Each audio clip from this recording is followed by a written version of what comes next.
We need to change the way our economy works. Ideas like inclusive growth don't work. The wealth doesn't trickle down. We need to change the way we allocate rewards.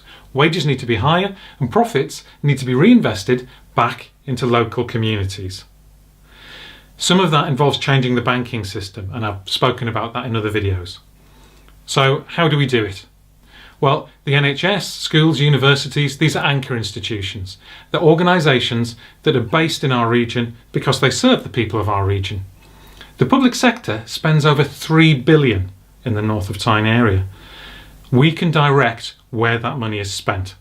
First, we need to pay the real living wage, the proper foundation living wage of £9 an hour, which is what you need to be able to live on, not some other version of a living wage like the national living wage.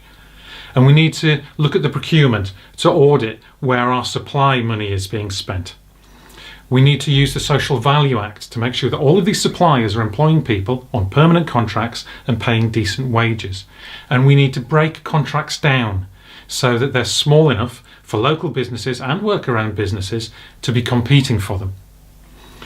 Imagine if the low-paid, like cleaners and care workers, had a chance to be worker-owned businesses because they had a stable public sector contract to get them going. Then they could compete for work in the private sector. Now, I'll do that with the mayoral authority, but we need this to happen across the entire £3 billion worth of spend. And this works. Preston Council have been doing this since 2011. Through the depths of austerity, through the way they've changed their procurement, part-time wages, on average, have risen by £38 a week there compared to the national average. That's a huge difference to people's lives, lifting people out of poverty.